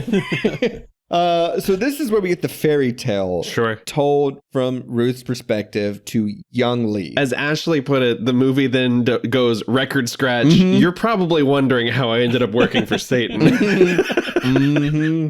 So this is my understanding of it. Longlegs came to Ruth's house in the 70s when Harker was 8. Yeah. He was going to kill Ruth, but she offered herself up to be his assistant in his murders if he spared the two of them. Right. And then Longlegs, what his whole thing is he creates dolls of potentially the family victim's daughter. I don't know if they have to match up 1-to-1, but he makes these dolls. He puts this sphere in its head, this metal sphere. He kisses the sphere. He does. He goes, he gives long kisses. Under the guise of working for the church, Ruth goes to the family's house, gifts the victims the doll. The doll which has black magic inside of them. Yes. Says, you've won. You've been selected by the church. The doll then, with that orb, manipulates through occult magic the patriarch of the family into killing themselves and the rest of the family. Right. Longlegs somehow gets a letter inside the house without forced entry, and Ruth retrieves the doll before it's found at the crime scene. That seems to be right. Okay. I mean, there are questions, right? Because the whole like as we pointed out, there's a whole lot of stuff, a lot of table setting with there's no way in or out. The houses are completely locked up from the inside, and we know that's not true because we see Ruth like leaving with like her hands covered in blood. Like in some of these instances, it seems like she stayed for the whole murder and then left. Yeah. Yes, but that is the general idea. The idea to me that's really funny is that he's just now started using like an accomplice, or maybe he has before, but the idea of Longlegs going door to door and just being like, hey there, it's normal that I'm here. Like, I got these dolls for you. Hey, good job, you won. You won, congratulations. And it seems like, and just to go back to the whole plan, it's just because Satan wants that to happen. That's the motive there. So according to Oz Perkins, Satan's whole end game was to get Lee to kill her mom, which I don't think that jives with the movie that I watched. No, it feels more in line with like Seven. Like sure. I have a grand master plan that I'm going to then complete by the end of the movie, which theoretically the devil kind of succeeds at the end of this movie. Sure. Much like, Kevin Spacey did in Seven. Okay. Just... What were you gonna say? No, it just seems like the devil's like, hey, it'd be cool if I did complete this. It'd be kind of cool if I made this inverted triangle killing spree thing. It kind of felt a little anticlimactic and not like Hereditary. At the end, we find out why all this shit's been happening, right? And then something is successful. Sure. At the end of that movie, Yeah, there's a goal, and it seems like with Satan is just, I just want to watch and see what happens. Satan had a case of the fuck-arounds. Yeah, he did. He's a scamp. The devil may be the biggest scamp of all time. I mean, truly, the original scamp, I think. The grand scamp. And a cuck, apparently. Yeah. Oh, yeah. JT, can you expand on this? You asked us off mic, is this movie about the devil being a cuck? Okay, well, look. There's a... Okay, well, look. I want to watch you with my wife. In every scene, he's just sitting there watching. Yeah? He's just sitting there watching, like, people getting murdered on the living room floor, and he's just like, That's exactly what I expected. You know what we were missing in the interrogation scene? What's is that? The cuck chair from Hotels that's just off to the side. What do you mean? Do you know about this? No, I don't. You've never heard about this? No, explain it. Hold on. This is like this is like fucking in the Standard all over again. Don't show me your screen. You fucking sit there and you wait. Yeah, we're going to be forced to. Why do all hotel rooms have a cuck chair? Oh no. And this is the chair that they just put aside for some reason next to the desk. Oh yeah, the chair that's in the corner. Yeah, it's the cuck chair because things get hot that's and where I heavy do here. all my thinking. Oh, that's where you do your thinking? Yeah, I see. I do the oppie naked leg cross. That's what I do in those chairs. Sure. No, I set my bat suit in the other corner and I stare at it like, is tonight the night? Now we're just... Every hotel has a cuck chair. It's real. Is every Yeah, I guess. Look how many chairs there are. Oh, that was the cuck couch. That's what you pay extra. You get the cuck couch. Get the duplex cuck. It's a long video. I mean, these are all great questions. Yep. There you go. Oh, there's hold on. There's a T-shirt. Leave me alone. I'm pondering existence in the hotel room cuck chair. I actually need this t-shirt. Hold on. Let me. Are you going to order that while we're? Oh, okay. Bookmark that. I know what someone's getting for their birthday this year. Just build the podcast. It's business expense. We noticed you from across the bar. We like your vibe. Do you want to bookmark this chair? This shirt chair? This shirt chair. Cuckoo. Daddy, that gross guy's back ordering shirts again. Daddy.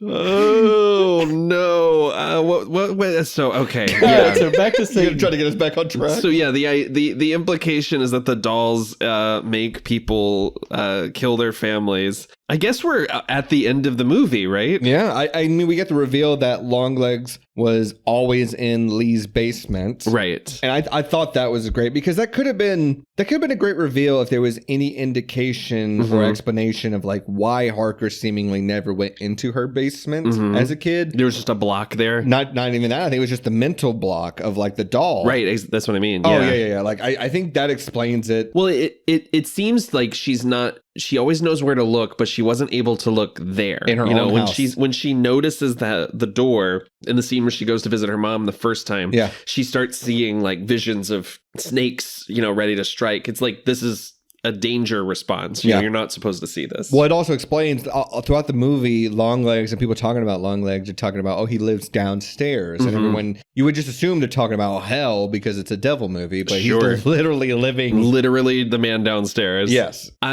She then seems to get a phone call from the devil. I love it. I don't care. It's love good. It. I like that he's got a good reception down there. It's the moment of the movie where I feel like maybe this is sort of a stealth sequel to The Black Coat's Daughter. Okay. No spoilers, but like when you watch that, you're gonna be like, oh, this is absolutely the same universe. We're dealing with the Black Coat-averse? The daughter-verse. The daughter-verse.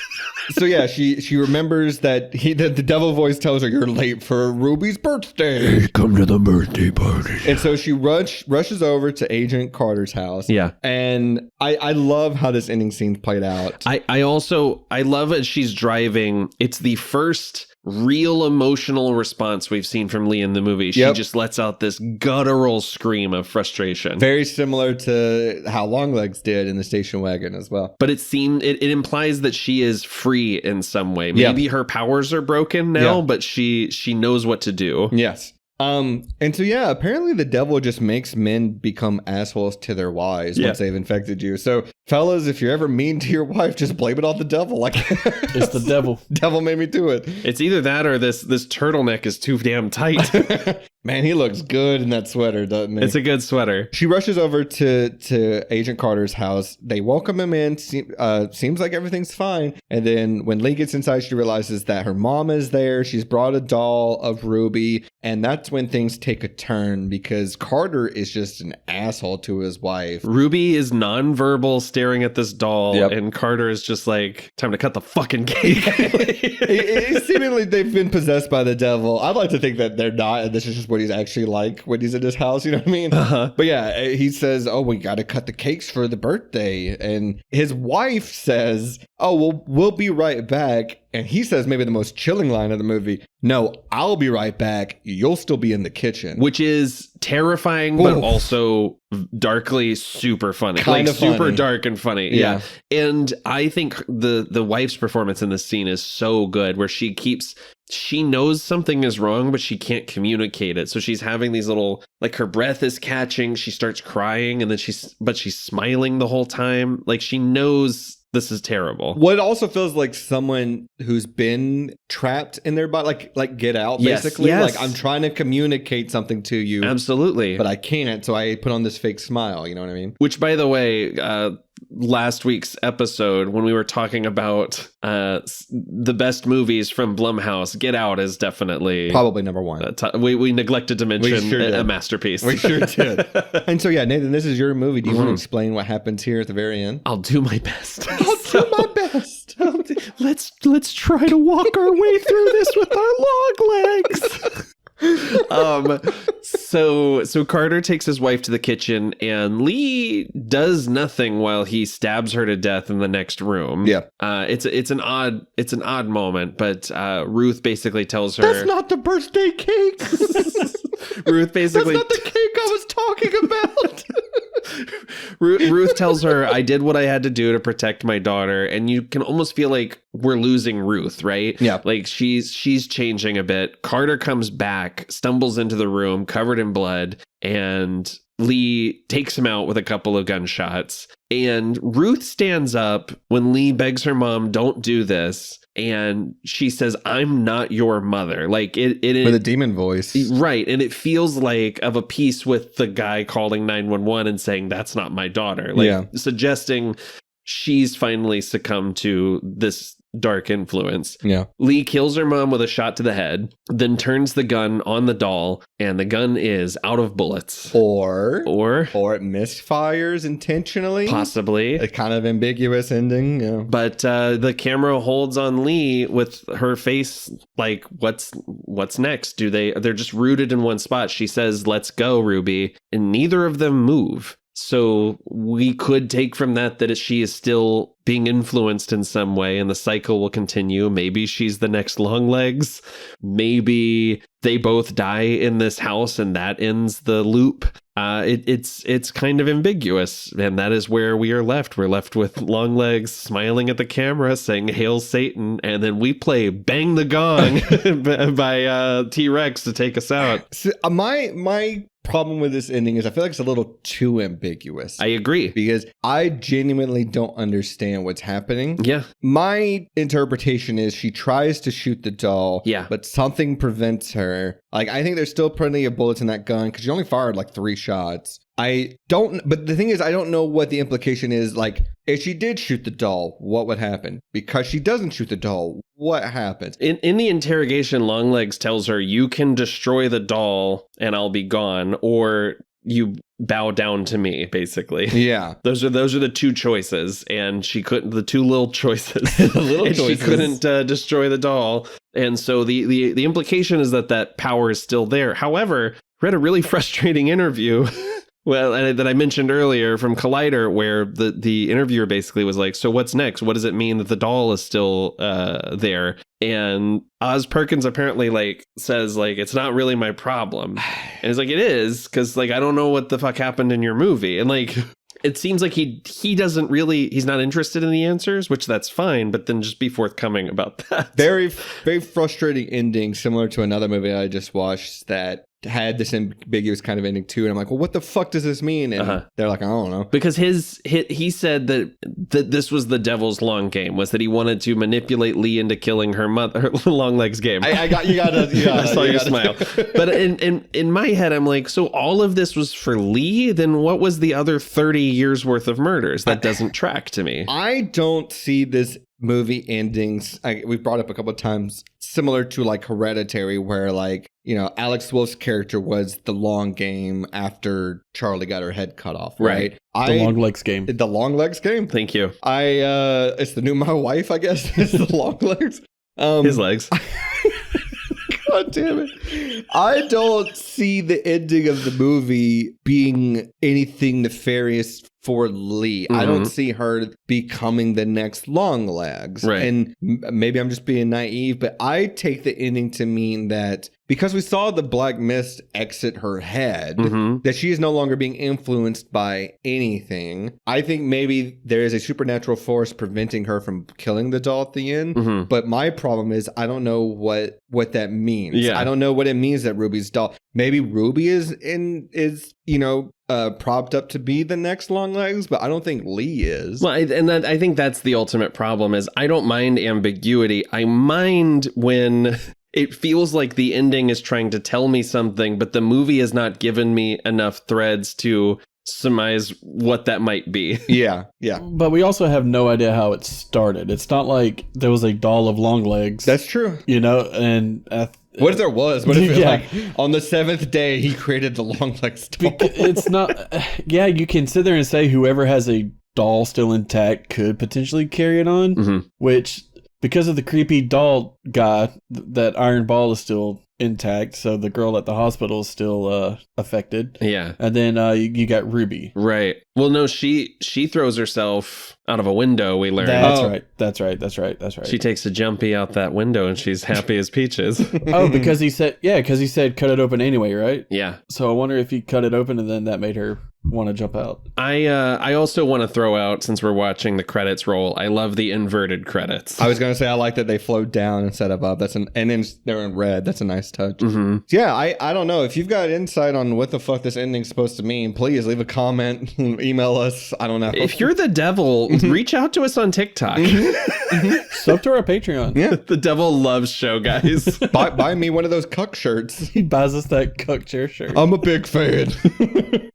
So yeah, I got nothing else, Nathan. Longlegs. Is there any notes of yours or JT of your notes that we didn't talk about? There's one thing, and I was like, why don't we focus too much on her being psychic? Right. That was just my question too. And then I started thinking. Nathan brought up about maybe because she's affected by the orb and she's influenced and stuff. Maybe if it's the devil planting not planting evidence, but planting images to make her follow in these steps. He's leading her along a little bit. I mean, he does say at one point, like, I always told you where to look. It was a tap on the shoulder. Like, that's sort of been guiding her all this time. But it seems to work in non-Longlegs related scenarios. Yeah.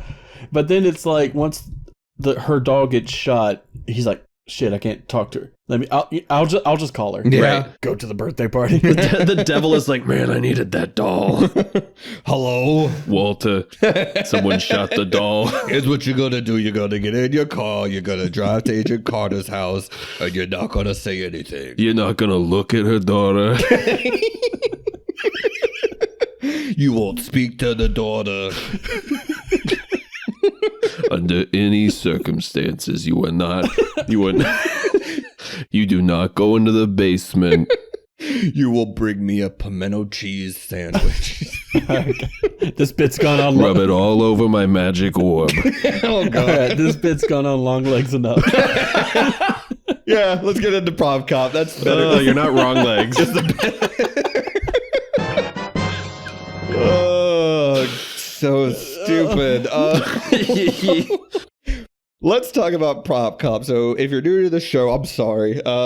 Prop Cop is where we're going to look at all of the props in Longlegs, and we're each going to cop one of those props for ourselves. Nathan, it's your movie. You get first dibs. What prop do you want from Longlegs? There is a bottle opener hanging from the rearview mirror in Longlegs' car, and I can't figure out if it's a lizard or some kind of cloven-hooved thing. I've got it literally like blown up on my phone here, but I don't know. It kept striking me every time they were in that car. It might be a horse, but I just really, I don't know. I felt like that would come in handy, and I don't know. Knowing Longlegs, it's probably a talisman of some kind. I wrote down that I want the birthday card that he gives Lee with the cat on it. I thought that was a nice little touch. Yeah. Second to that, this is not my official one, but that ring that he has on, that pinky ring in the 70s, is bright as hell. It's a nice little ring. My secondary one was the T-Rex poster. He's got the Mark Bolan poster he's got next to his bed in his Giallo basement. Yeah, I don't know what that thing is. Yeah, I like it though. Huh, I don't know.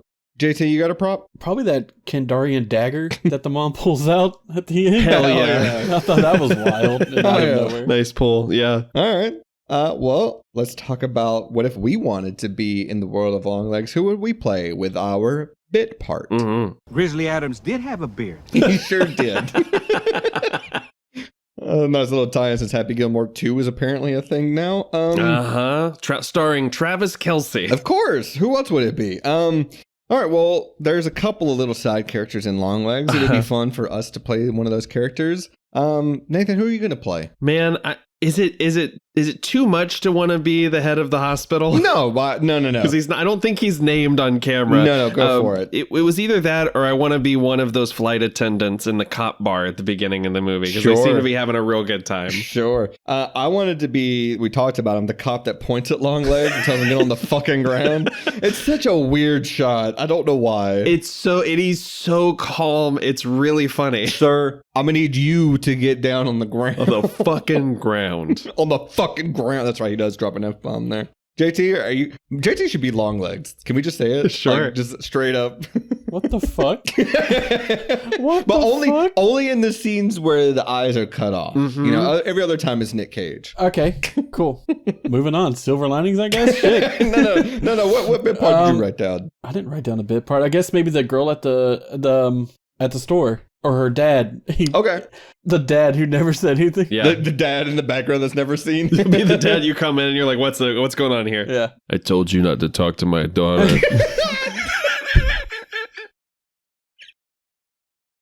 I don't know why we didn't put that one together sooner. Jesus. So stupid. God, that's where that scene would have continued on. Like, don't you ever come in here and talk to my girl. Jonathan Banks comes walking out and he's like, hey, I don't care how long you think your legs are. You better use them to walk the hell out of my store. My patience sure isn't long, so you need to get the hell out of here. Don't ever talk to my granddaughter again. I'm gonna make you stop calling to your mommy and daddy. I need this to happen. This needs to be a scene, an extended cut. God. Yes. Before we lose Jonathan Biggs for good, we need to have him. We need the Mike Ehrmantraut cut of Longlegs. God, it would be so fucking funny to see like if there was a second movie happening at the same time as this one, where it is that girl's dad, and he's just running this general store. Yeah, exactly. Ruth comes in there at one time, and she's like, "Oh, I brought a doll for your granddaughter. Don't you ever listen? We didn't sign up for any fucking contest with no church." We don't want what your church is offering. We're agnostic. We're actually Satan worshippers ourselves, but we don't associate with Longlegs. Let me in now. It could be nice. Let's get to Silver Linings.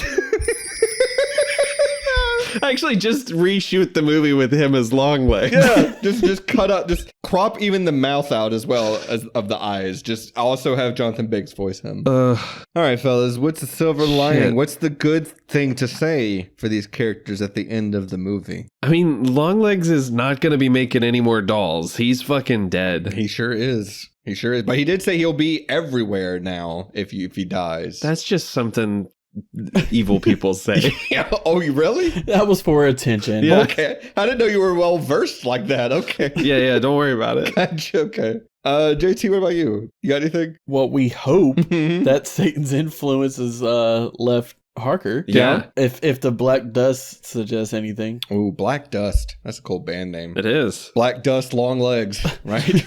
Am I right, boys? Am I right, boys? I also wrote down that Longlegs and Ruth are dead, but mine's kind of a little morbid, but Harker solved the case. Yeah. More or less. This one's kind of tough not only because like the movie wants you to think that bad shit's going on still at the end of the movie, but because it's so ambiguous, it's hard to like have a definitive answer. But yeah, Longlegs no longer a problem. Ruth no longer a problem. Yeah. That's all I got. That's good. All right. Anything else before we get to our pick-me-ups? No, I for an ending that's not very definitive, I think we have some very definitive silver linings. We sure do. All right, well, let's talk about a movie we should double feature with Longlegs in case it left you kind of bummed out, and we'll give you a pick-me-up. Sure. I wrote down a movie featuring a character that is working with a serial killer to have them, catch the person they need to catch. I'm going to go with Red Dragon. You thought I was going to say Silence of the Lambs, and I gotcha. Such a pick-me-up. I love Red Dragon. Philip Seymour Hoffman rolling down the street on fire. I think it's much better than its reputation suggests. Absolutely. It is. It's not nearly as bad as Hannibal or Hannibal Rising. No. That's for sure. Did you ever see Manhunter? I did. I fucked with it pretty hard. I love Manhunter. Yeah. Can I tell you the one I wrote down as a joke? What's that? 8-legged freaks. Wow. I was looking for anything related to long or legs, and yeah, that's what I came up with. So what are you watching after Longlegs, Nathan? I went with Nick Cage's first starring role, 1983's Valley Girl. Yeah. You can't. It's a classic, man. It's fun seeing Nick Cage play a punk rocker in the 80s. And making lots of choices right out of the gate. Right on. JT, got any suggestion? Well, there's so many Nick Cage films to choose from. Sure, there sure are. But probably my first introduction to him was 1997's Con Air. Hell yes. One of Ashley's favorite movies. Dude, it is such a rock and roll movie from the start. Sure I is. love it. Could you imagine Longlegs on Con Air with the rest of them? What would that be like? Like, Dave Chappelle, put out that cigarette. Let me off the plane. It'll be nice. Put the buddy back in the box. It's the long con. There you go. There you go. I did. Yeah, we replaced, John Cusack with Mike Ehrmantraut. We got to bring that plane down right now. Hey, here's what you're going to do. You're going to keep flying until you run low on fuel. What? Don't you land that plane in Las Vegas, Walter. Define irony. Bunch of idiots dancing on a plane to a song made famous by a band that died in a plane crash. Y'all were trying for that 2-hour mark, aren't you? Hold on. Hold on. Close. I got a good bit. Hold on. Oh, please. Hold on. I got to remember his character's name. Hold on. Wait. Everyone wait. I think I know where you're... Wait a minute. Do you want to know why they call him Johnny 23? Put the bunny back in the box. Yep. Goo. All right, yeah, we can move Dustin, on. you just Googled goo. I did. I meant to go to Google. What did you do? I tried to go to Google and I typed in goo. I tried to get us back to Google in case JT needed it, and I typed in G-O apostrophe. I haven't Googled anything this entire time. Why would I need it in the last bit of this episode? You never know. You never know. You just Googled something. Know. Why would I need to? God. I am lightheaded. Oh, this is going to be one of those long leg episodes. God, this is one of the long legs of an episode. Oh, I'm done. All right, well, we always do this with horror movies. What's the best kill? I can go ahead and go first. I think it's Longlegs. Longlegs killing himself. Yeah. It's that having the sheer force of will to just kill yourself by slamming your head into an object is rough. That's tough. JT, do you defer or? No, I completely agree. All right. Lastly, do we recommend the movie? I do. I do. I think, the issues that I have with it actually don't impede my enjoyment of the film, which is very rare. Yeah. Like usually when it comes to plotty stuff and scripting stuff, they're big holdups for me. But I think the vibes in this movie are immaculate.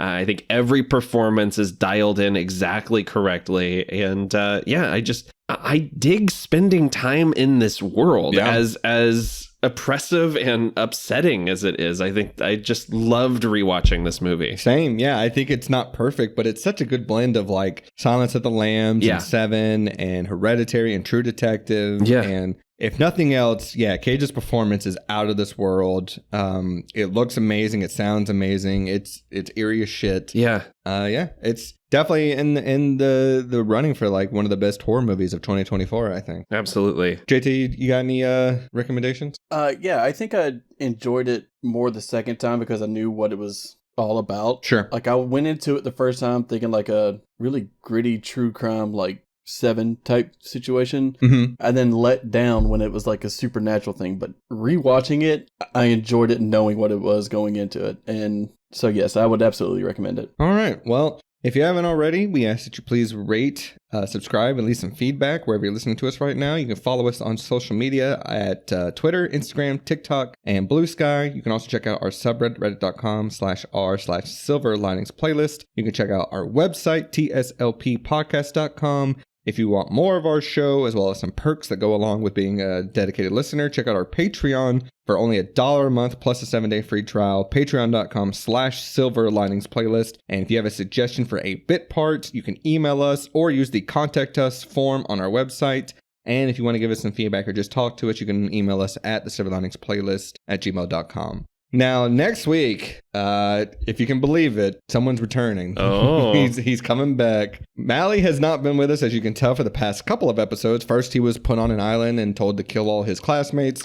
And then, he celebrated Black Christmas. That's right. He was pretty soft and quiet during our soft and quiet episode. And I think Longlegs got to him early, maybe even in the 60s before all this nonsense started. Yeah. But he's coming back potentially next week, unless some scheduling conflicts come up. But we're going to pretend like he is because he gave me a clue for what we're going to be talking about next week, which is his pick. And his clue is always know your cigarette prices. Sure. It's a pretty good clue. I haven't watched this movie since it came out. And we're also speaking about movies that had big hype and talk before they even came out. This one was pretty guilty of that. So I have not seen this movie. This will be a first time watch for me. Oh, what a sigh. I think you're gonna say it's fine. Okay. If I had to predict, we'll talk more about it next week. But this movie had a hype around it that was not deserved. I feel like I remember. And I think a lot of it is just the subject matter. But yeah, exactly. So yeah. Any final thoughts, fellas, before we wrap up for the week in this long legs of an episode? No. Sometimes it doesn't hurt to have someone watching your back. It's starting to turn into Stallone. A little bit. You can call me Mr. Downstairs. You should have played nice with me, Walter. All right. I know you're afraid of a little podcast because you are the podcast. You disobeyed the law. That's Judge Dredd. That's just Stallone. That's just straight up Stallone. All right, well, rest in peace, Oatmeal. And as always, I'm a dirty, flirty old angel bitch. Or should I say, I'm a flirty, dirty old angel bitch. I love my wife. I love my wife so much.